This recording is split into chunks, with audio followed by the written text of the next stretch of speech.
The Billionaire's Lost and Found Love by Shadonna Richards. Read by L.W. Salinas. Chapter 1. And in the end, it's not the years in your life that count. It's the life in your years.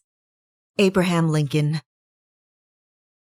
"I'm cutting you out of my will, son," Jonah Belmont III said to Cole.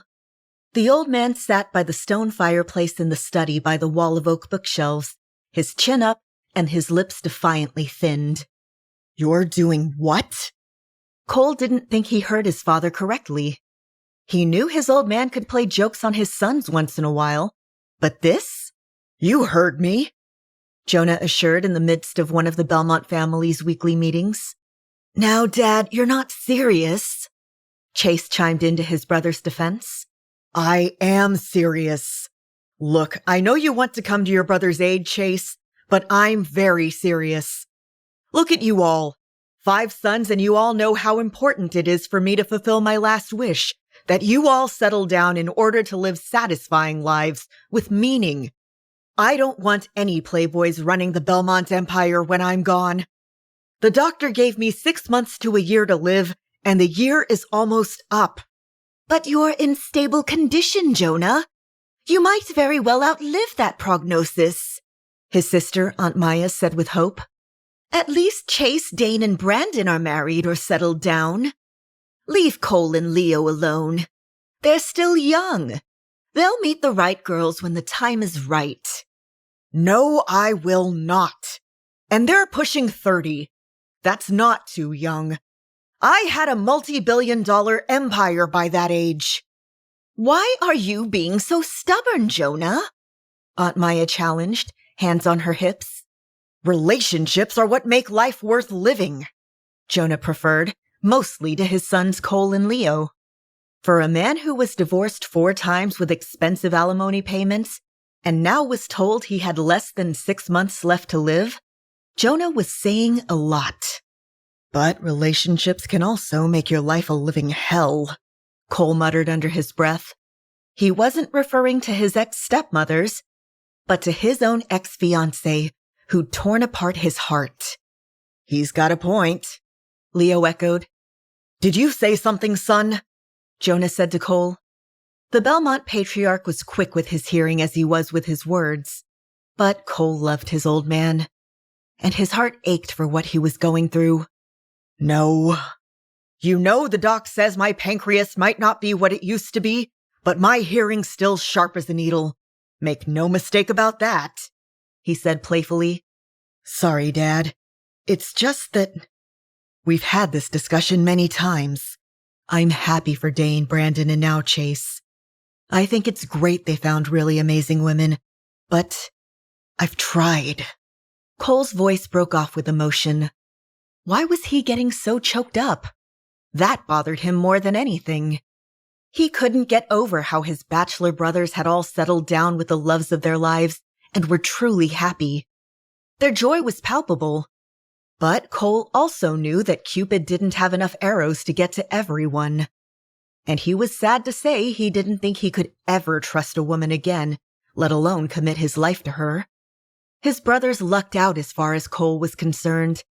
That magic pixie dust wasn't going to blow in his direction anytime soon. His father had better get used to it. As far as Cole was concerned, he would never marry. Ever. He just wasn't going to take a chance on love again. "Not hard enough, apparently. Life is whatever you believe it is, Cole. Stop being so pessimistic. If you think failure, you'll experience failure. You know that's not how we run the family business. So why would you run your personal life like that? Don't be pessimistic. Be optimistic." "Realistic, Dad, not pessimistic." "Look." Jonah picked up the antique family heirloom by the fireplace. It was filled with 2 boutonnieres and soon to be 3.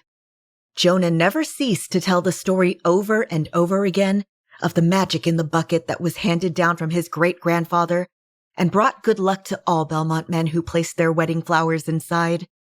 "Look at this brass bucket. It's been a year now since my diagnosis. I begged each of you to honor my last wish to my bucket list challenge for you.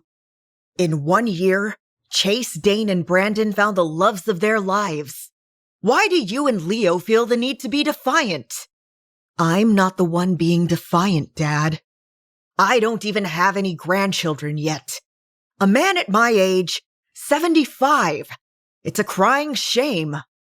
Olivia's pregnant, Cole said. Yes, that's true. Dane's wife is expecting a child in a few months, which is a blessing to this family. But that still doesn't let you off the hook, young man. What about that nice girl you dated from the office? She was a charming beauty and so intelligent. What was her name? Charity? Hope, Cole corrected with a grin. Her name's Hope. Yes, that's it. Hope. I knew it was one of those virtues. Jonah cleared his throat. Well, anyway, you act as if you don't have a hope in the world sometimes, boy.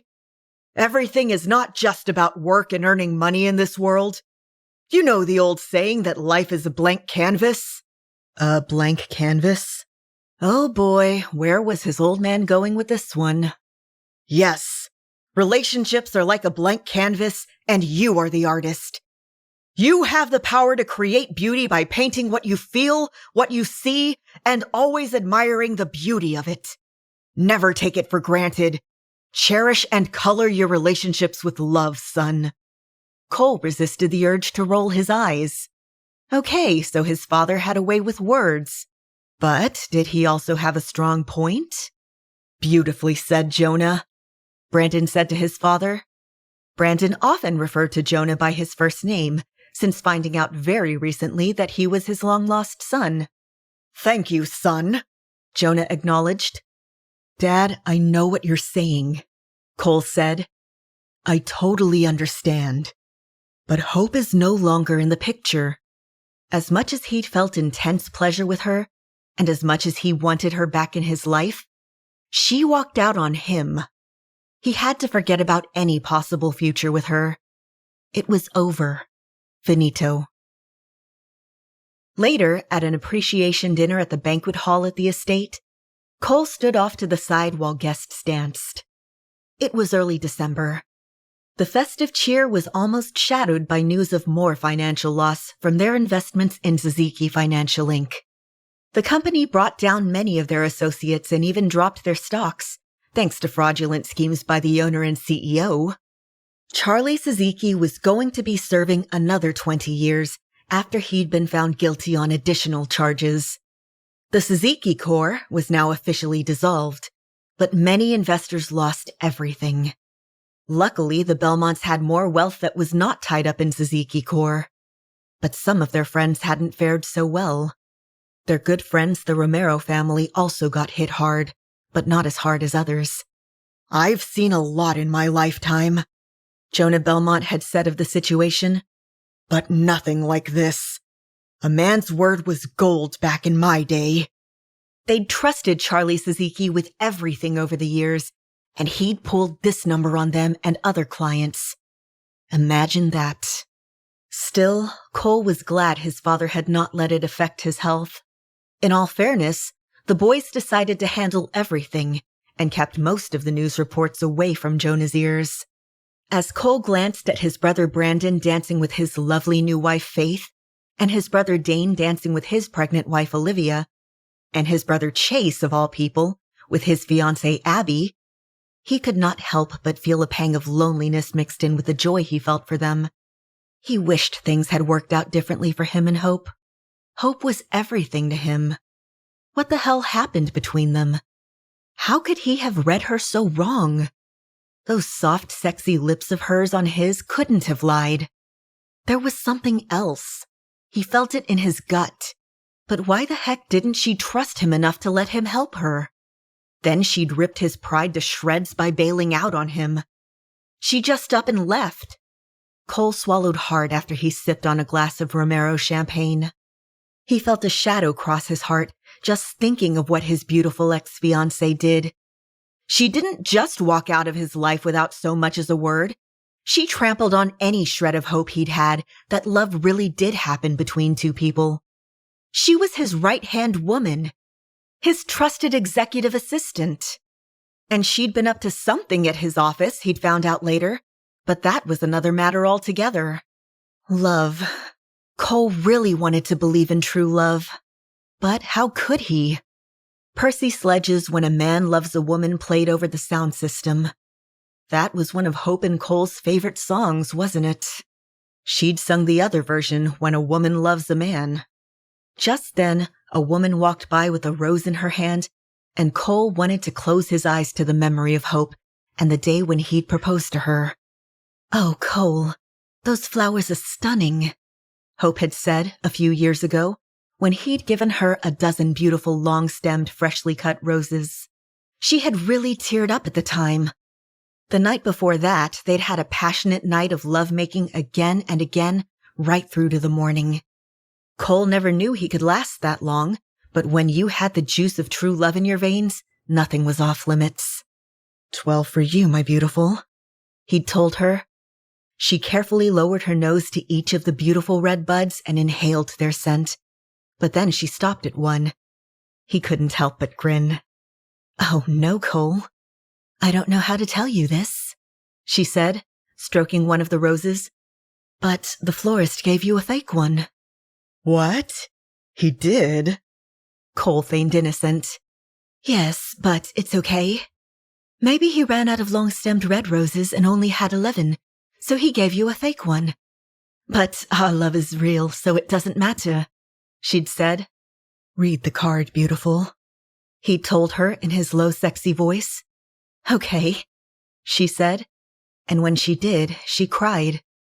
The card read, "I'll love you until the last rose in this bouquet dies." Of course, one of them would never die. She collapsed into his arms that night, overcome with emotion, and later they'd made sweet love all over again, and had vowed to always be together. Cole could feel his erection springing to attention at the sweet memory of her. God, he missed Hope. And that wonderful thing she did with her lips over his body. He enjoyed pleasuring her the same way, caressing every sensuous curve of her heavenly figure. He loved the soft fullness of her lips and the beautiful sound she made when she came for him. His mind relived the velvet warmth of her sweet kiss and her generous curves on her body when he made love to her again and again. He admired her in every way. She'd projected an energy and sexiness that undeniably attracted him.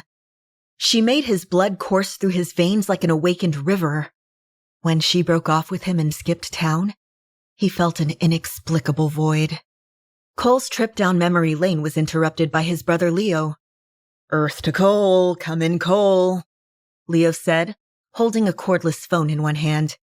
"Sorry, I must have been daydreaming," Cole confessed. "I can tell. You've got a call, bro.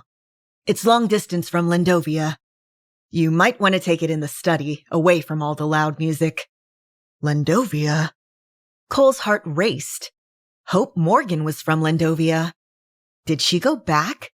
Or was it her father calling again? Her father and she were estranged since she'd left Lindovia 6 years earlier. She'd refused to talk to her dad or to let him know what was going on, even though he'd paid her fare to come to Canada to study. He told her he wanted her to stay away from a troublesome young man and start a new life. Lindovia was in the middle of a civil war in their Mediterranean country. Apparently, the young man was from a rival state. Cole always wondered if Hope never forgot the guy she'd left behind. When he'd encouraged her to speak with her father, she'd flat out refused. Hope was evasive of the man. Cole was tempted to go digging around in her background, but decided against it at the time to respect her privacy. But he wished he'd done that now. She'd only texted him to let him know she was leaving Canada to head to the States after leaving the Belmont Corp. But she was fine. That was over 3 years ago. "Okay," Cole said. Then he took the phone with him out into the corridor. He then walked down the hall towards the study. "Season's greetings," Cole said into the phone. "Cole Belmont, good to hear your voice again. Season's greetings to you, too." Julius Morgan. Nice to hear your voice after all these years. Cole tried to remain courteous. Well, we can cease with the pleasantries, Julius said, getting to the point. Cole, I'm truly sorry to hear about your father's diagnosis. I do hope and pray that he'll respond well to treatment and recover. Cole swallowed hard, trying not to get emotional. Same here. I think it's wonderful that you boys are giving him the appreciation dinners every chance you get. What a brilliant idea. Thank you. Cole waited patiently, knowing Julius didn't usually engage in small talk. Julius Morgan was a political and often ruthless businessman in Lindovia, and a very powerful one, yet he had strange ways. He often bought people and authority figures in that country, according to rumors. He had 15 children with different wives, as was accepted in his culture, and he'd shipped his daughter Hope to Canada in hopes that she'd keep away from her boyfriend at the time, who was part of a rival state in their warring homeland.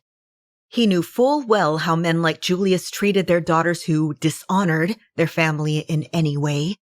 Yet the man seemed caring enough to want to give his daughter the best he could by sending her away to Canada and paying her college tuition while keeping an eye on her from abroad. I haven't seen or heard from Hope in years, and she isn't returning my letters. Just now you're realizing this, Julius? Well, the truth is I haven't tried to reach her recently. She usually sends me text messages to let me know she's all right, but I haven't heard from her in ages.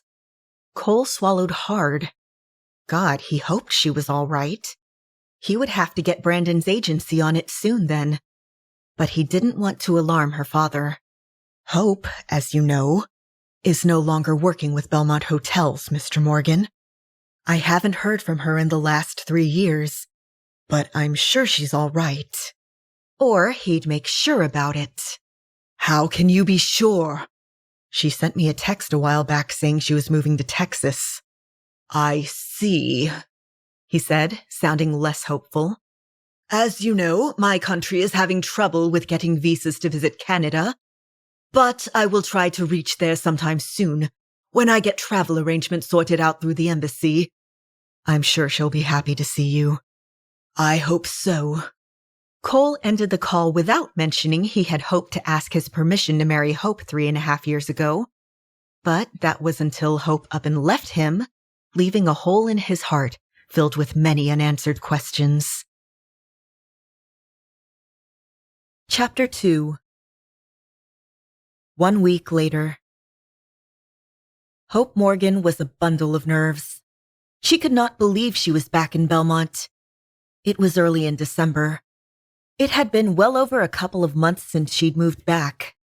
Thanks to her best friend Jewel, whom she'd met in college and who loaned her money recently, she was able to get a used car and pay the first month's rent on a place.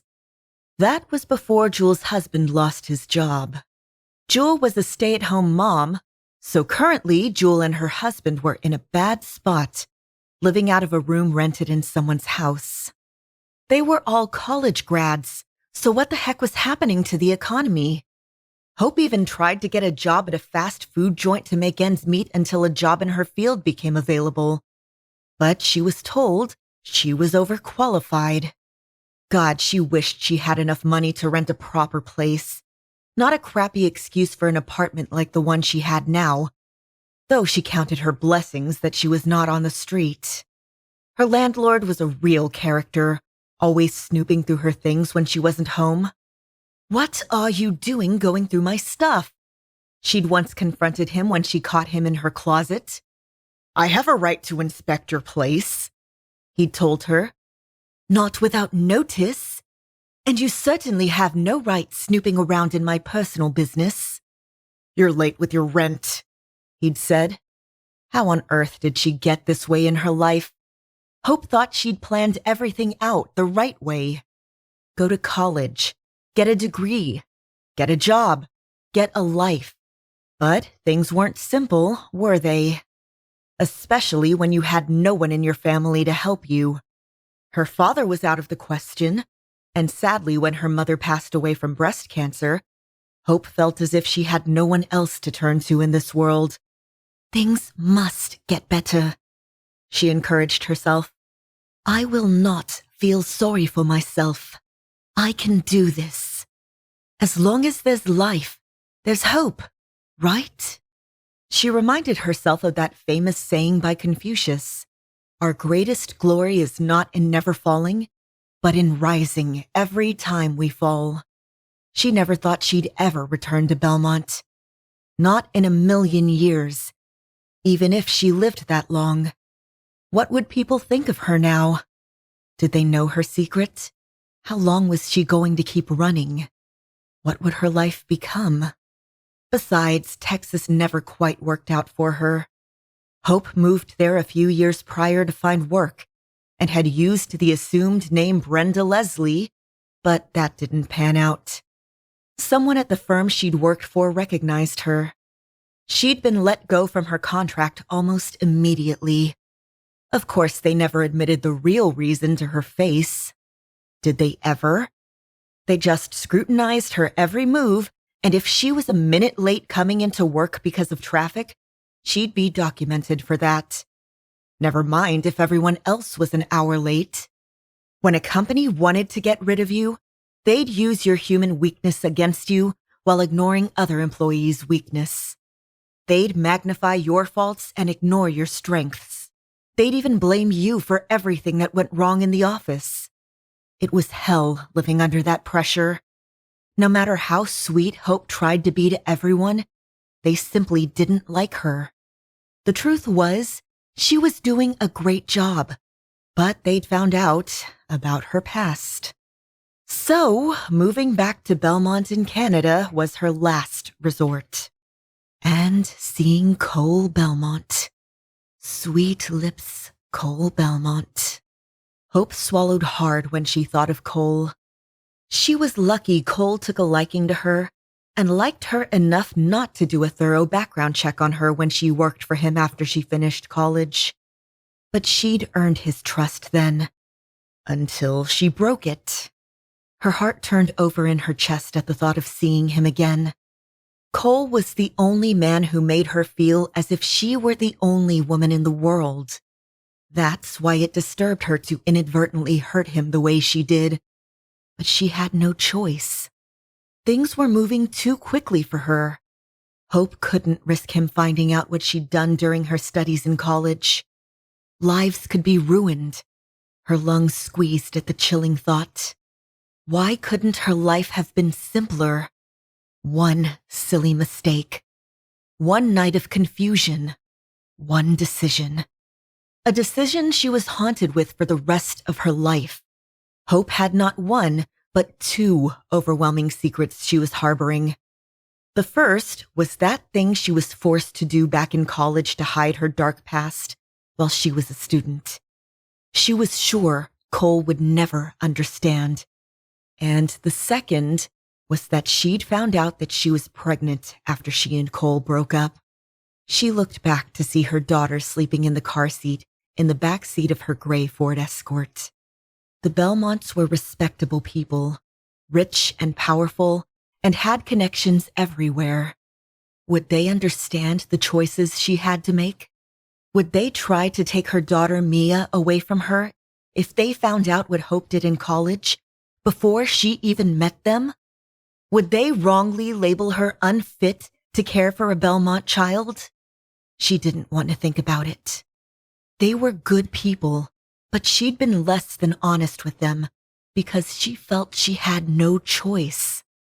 The very thought of what Cole's family might do made her head spin.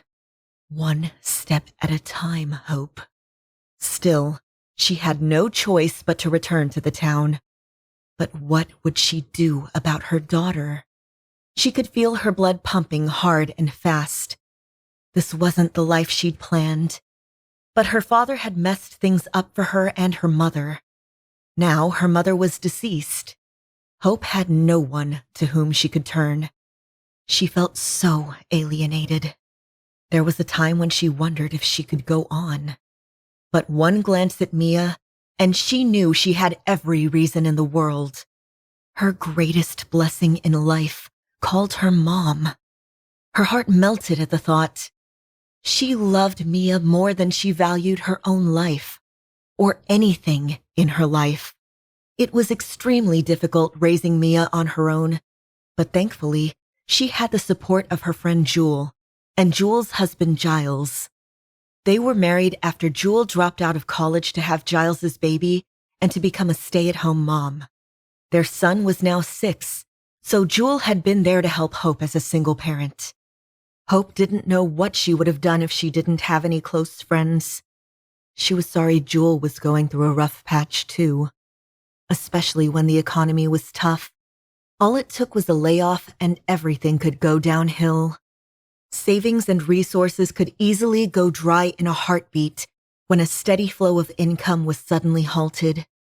She just hoped she herself could move into a better apartment. Jewel was perhaps her only friend. At least the only friend Hope could trust. The only friend who knew her 2 little secrets. One of what she'd done in college, along with everything about her past. And the other was about her daughter. But still, Hope longed to be with Cole. Every day and every night, Hope had dreamed about what it would have been like if they had been together as a loving family. But she knew that would be nothing more than a fantasy, because if he ever found out about her background, her life would be all over, and he'd probably take Mia from her. She squashed that thought from her mind. It was early in December, a few weeks to Christmas. She had to think about Mia and making the best holiday she could for her precious little girl, while praying and hoping that one day her daughter would forgive her for what she had to do and understood the tough choices she had to make. Hope turned the steering wheel of her vehicle through the slushy roads of Coverton Avenue. She almost lost control of the car as she panicked to reach her destination before it closed. How on earth did she end up this way? Hope had blown through her savings. She pondered as she drove down Main Street in her car that she could now no longer afford to run if she didn't get a job soon, and looked for 32 Sybil Street as the crisp snow fell hard on her windshield. Who was it that said, "Tough times don't last, but tough people do"? Hope could only pray that this tough time wouldn't last. But she didn't know any other way. "Are we there yet?" The innocent little voice in the backseat of her car interrupted her thoughts, while she drove through the dark, snowy night. "Soon, baby." Warmth swept inside Hope, and she melted at the sound of her 3-year-old daughter's voice. She was tired after a long day at the daycare. A pang of guilt struck Hope as she glanced through the rearview mirror to see Mia clinging to her teddy with her left hand, with her right thumb in her mouth. Her pink sippy cup was off to the side and now empty. The cup was very special. Hope had seen it at a fair. It had an image of a brown, cuddly teddy bear on it, holding a bunch of flowers. The red flowers reminded Hope of the roses Cole had given her a few years earlier, after their brief engagement. She wondered if she'd tried harder to get in touch with Mia's father, if things would have worked out between them, if things would have been different. At least she would have a 2-income family. Ha, that was an understatement. Cole was listed as one of the wealthiest young bachelors on the planet. Not that money attracted her to men like it did for most other girls. Well, at least she would have had a strong emotional support system.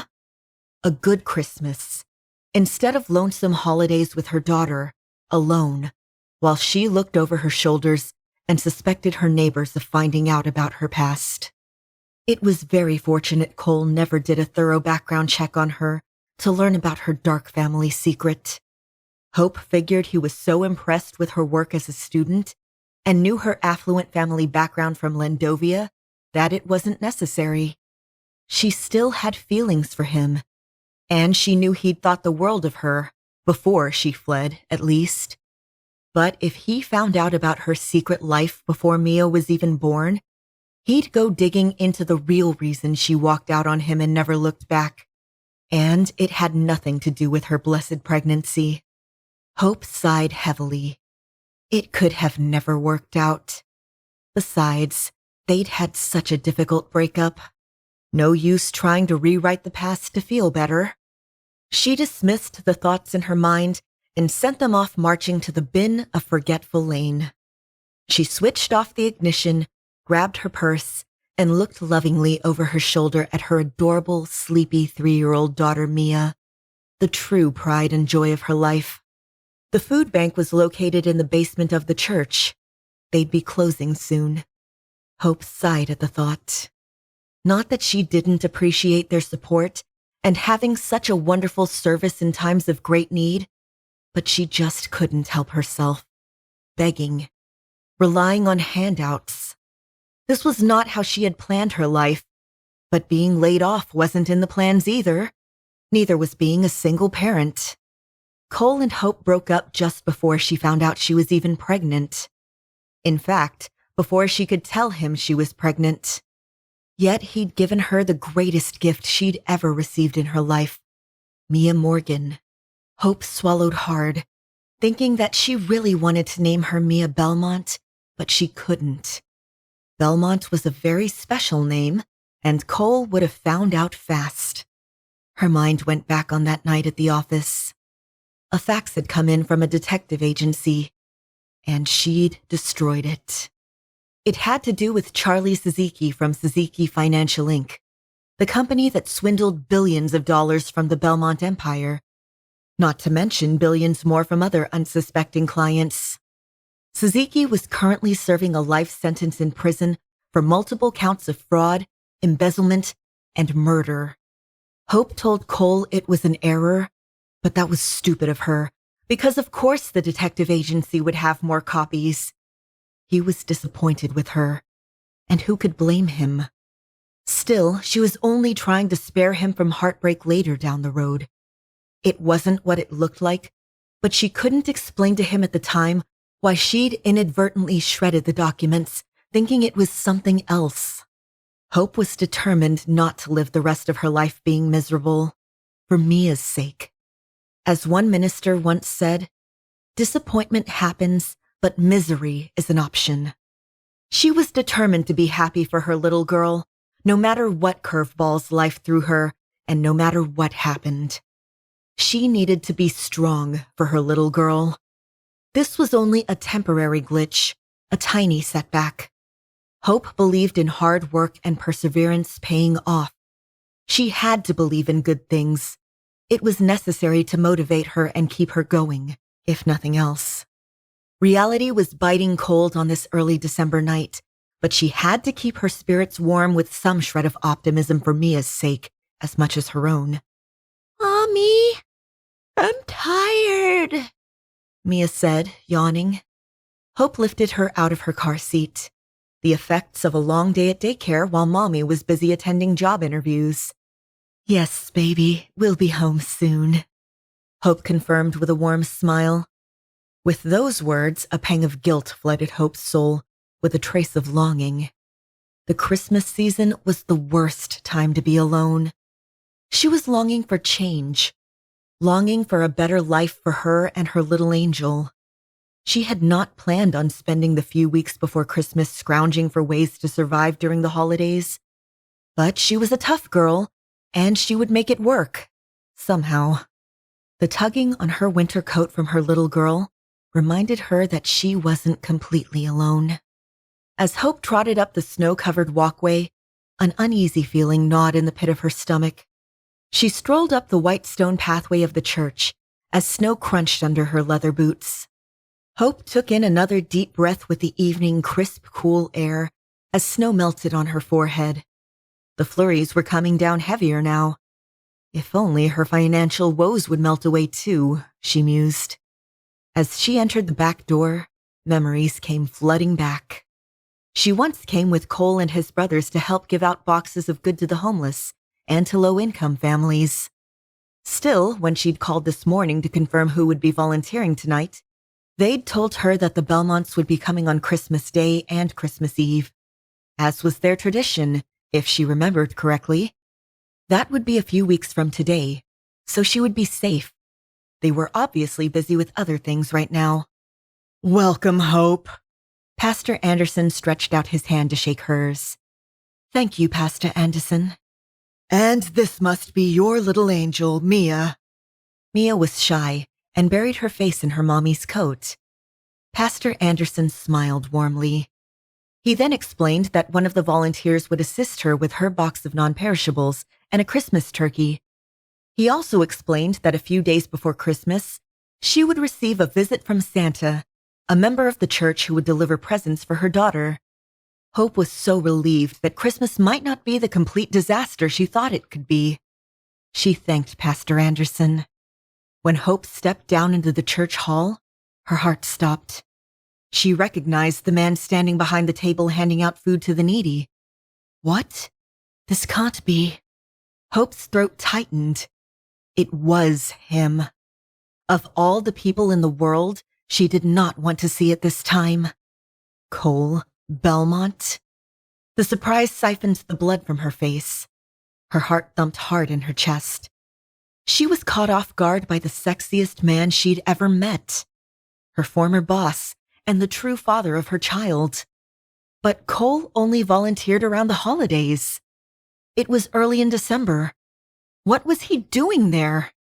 The man whom she'd walked out on so abruptly was standing in the corner talking to an elderly visitor who was also receiving her Christmas food basket.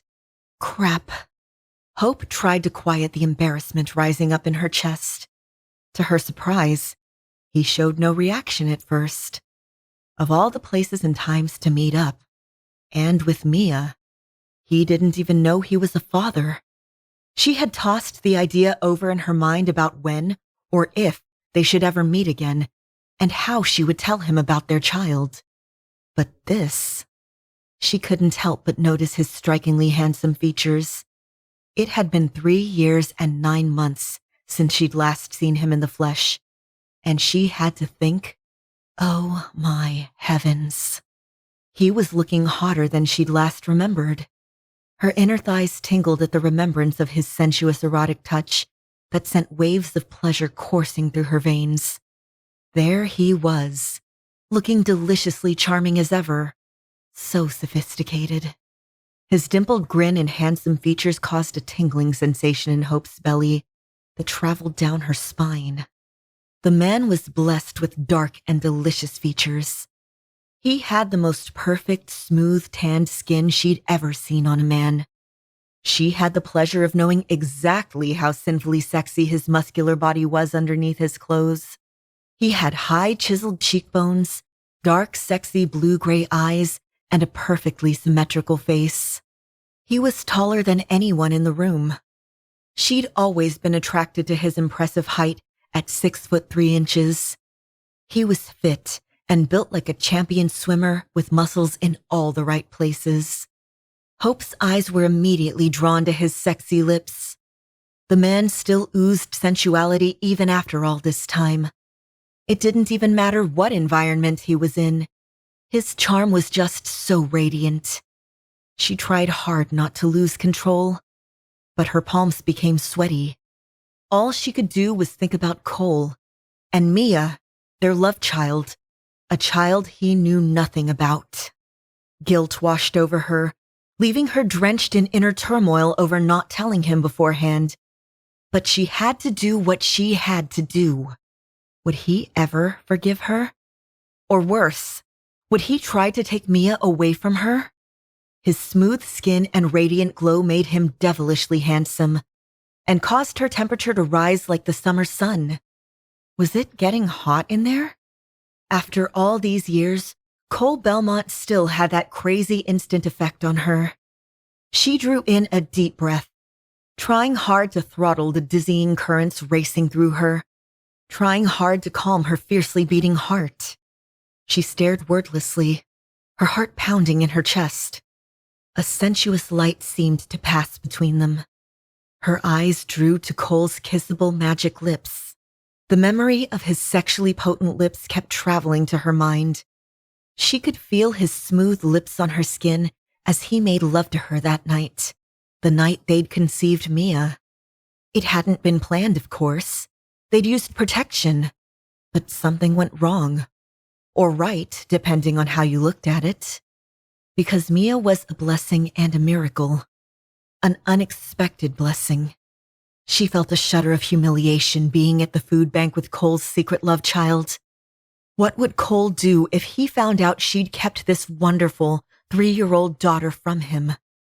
Never mind the other things she was forced to harbor from him, like her dark family secret. Was there going to be a scene right there at the church? Would he absolutely lose it? Hope tried to evict those feelings of nervousness from her body quickly. This was the man who had so sweetly and passionately made love to her again and again, and made her feel like the most beautiful woman in the world. Yet she couldn't open up to him fully.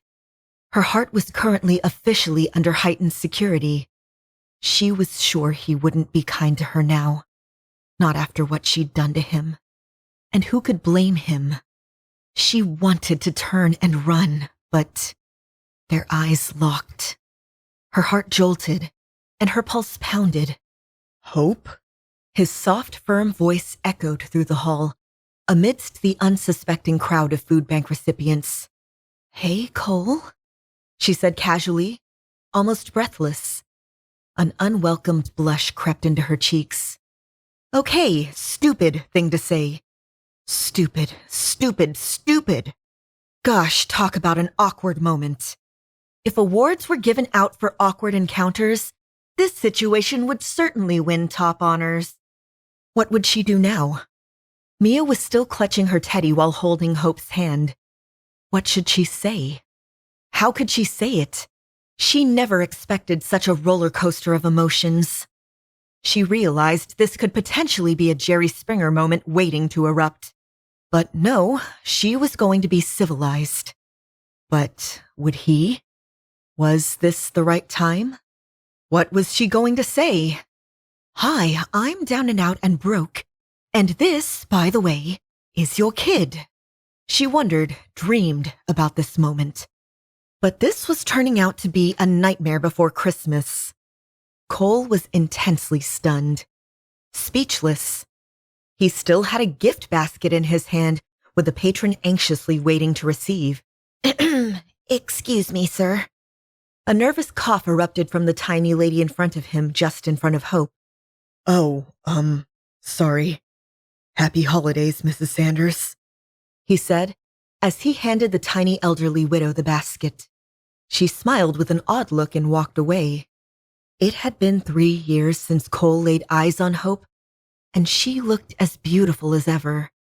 She still had her lovely ebony hair that cascaded down her back and shined like black pearls. She wore a cream-colored hat that complemented her gorgeous caramel complexion. She was still, after all these years, breathtaking. His body reacted to her stunning presence. The magnetism of her sweet smile drew him into her. She still had that effect on him after all these years. Imagine that. She was stunning and alluring in every sense of the words. Though she had on a blue slim-fitted winter coat, he could see the gorgeous silhouette of her body. She wore black leggings with knee-high black leather boots, and he could just imagine her legs wrapped around his waist, as she'd done years ago when they dated and became briefly engaged. His groin jumped at the sweet memory. He'd always been attracted to her delicate features and her loveliness, her soft voice, her touch, her sassy, headstrong demeanor that would get anything done at the office and in the bedroom, with style and elegance and a creative problem-solving mind. Cole couldn't get over how his body was reacting to her. A sensation of intense desire overcame him. It was as if want and need for her filled his gut. He desired her like he'd desired no other woman when they'd first met a few years ago. Hope was always the very smart, sexy, kind-hearted type. But this? Waiting in the food line at the church? He was puzzled. Just what the heck was going on? His power-driven executive assistant? A top college graduate in the food line for handouts? This was awkward. He could tell she was embarrassed to see him. She seemed as caught by surprise as he was. If she was down on her luck, why didn't she come to him for help? He'd have helped her in a heartbeat, and given her old job back to her without a question asked. Why was the most independent, beautiful woman he'd ever met standing in front of him in the food line? And with a child who looked about 3 years old. No way. Could it be? The little girl was a mini version of Hope. She had soft, dark, wavy hair and olive skin with the cutest cheeks he'd ever seen on a kid. She wore a pink puffy jacket and matching pink hat and scarf, with pink mittens and a pair of blue jeans, with white winter kitty boots with pictures of a Disney princess on them. He shook his head and squinted his eyes. A feeling of jealousy slid inside his body. Did Hope meet someone else right after they'd broken up over 3 years ago? Or did she end up going back with her ex from Landovia? Was that the other guy's child? Cole was always a man in control of his emotions, but this situation threw him a curveball. Still, he was in public and partaking in the Belmont family tradition of giving back to the community. There were people present. He composed himself. "Hi there." Cole stooped and handed the little girl a toy and a present. "This is for you, sweetie." "Well, aren't you the cutest little thing?" "Thank you," the little girl said shyly as she held on to her mother's hand and leaned into her mommy. "Her name is Mia," Hope added with a proud parent's smile. Cole could see that Hope was then shifting uncomfortably on the spot. His breath almost stopped suddenly. There was something in the little girl's face. She looked a little like him. Or was that his imagination? No way. Wouldn't Hope have said something before, if not now? Could this be a coincidence? "Thank you," Hope said with her head held high and proud. He wanted to ask her more. He wanted to keep her there, to stall her. But how? Could he even begin again with Hope? He didn't know what happened just then, but a renewed sense of desire washed over him. He wanted Hope more than ever.